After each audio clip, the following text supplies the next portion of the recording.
All right, welcome to The Explainer. Today, we are distilling the core man's intense, tough love guide to building serious lower body strength right at home, completely equipment-free. Look, if you've been desperately searching for a no-excuses, straight-to-the-point way to finally build a solid foundation, well, you are in exactly the right place. So, let's start with a hilarious but incredibly accurate reality check for anyone who grinds out push-ups every single day but completely ignores their lower half. The source colorfully describes this physique as looking like a walking Wi-Fi signal. You know, massive and wide at the top but completely weak and pathetic at the bottom. It's funny, sure, but man, it hits the nail on the head. Building a massive chest while leaving your legs fragile is just a complete joke, and today, we're fixing it. And that brings us to the 4-move at-home leg foundation. Our goal today is super straightforward, a 4-exercise routine that relies strictly on absolutely perfect form to build muscle.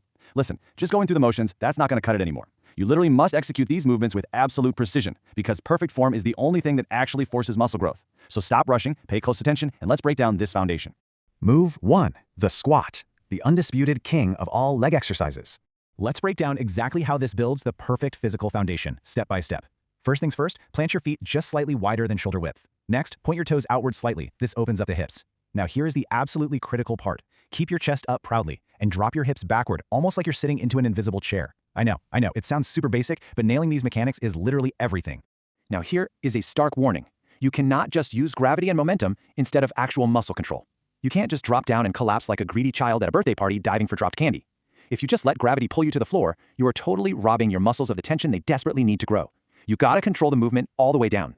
So what's the magic number? To actually force those tree trunk legs to grow, you have to hit specific volume targets. We're aiming for 4 sets of 15 to 20 slow, deep burning reps. And hey, if basic bodyweight squats feel a little too easy for you, please don't just speed up. Instead, grab a heavy backpack, strap it on, or hold some dumbbells tight against your chest to really crank up the resistance.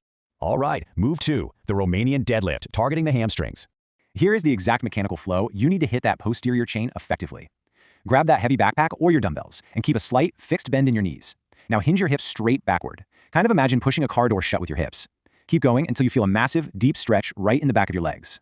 Once you hit that maximum stretch, explode back up and violently squeeze your glutes at the top. Now pay attention, because the biggest mistake people make right here not only ruins the exercise, but it severely risks your lower back. You absolutely must keep your back rigid and flat throughout the entire movement. Do not, I repeat, do not round your spine so you look like a scared cat. Perfect posture here keeps the tension exactly where it belongs, on your hamstrings, and keeps your spine safe.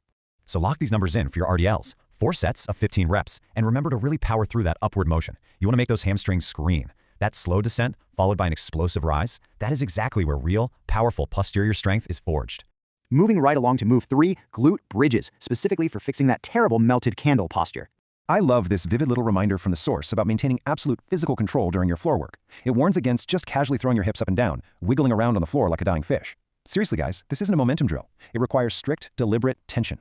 So here's how you actually do it. Follow these precise steps. Lie on your back on the floor, bend your knees, and plant your feet flat. Now drive intensely through your heels and thrust your hips straight up to the ceiling. And when you get to the very top, hold that position for a full 2 seconds. Squeeze as if you're trying to crack a solid walnut between your cheeks. Yeah, you heard me. You're going to master the standard bridge with 4 sets of 15 reps before you even think about trying the single leg variation. But if you do think the standard bridge is too easy, try lifting one leg straight in the air while you do it. Let me tell you, the single leg glute bridge will absolutely humble your ego and expose any hidden weaknesses you've got. Finally, move 4, calf raises. It is officially time to stop blaming your genetics.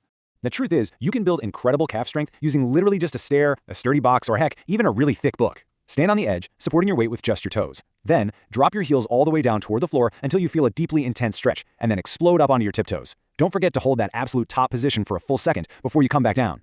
Now listen to me carefully.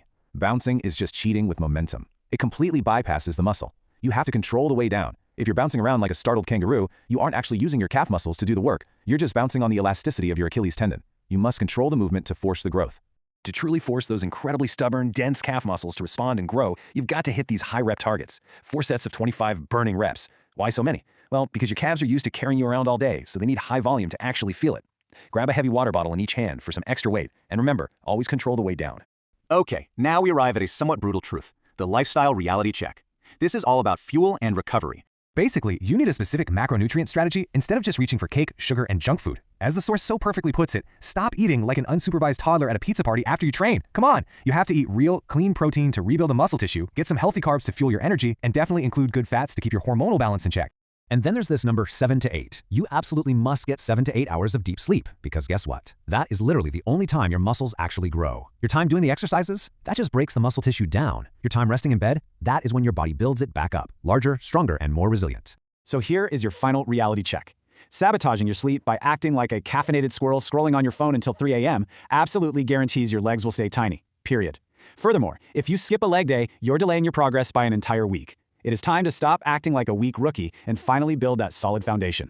So now that you have the ultimate at-home foundation mapped out, I've got a question for you. Look around your house right now and tell us, what heavy object are you going to be lifting to build those tree trunk legs today?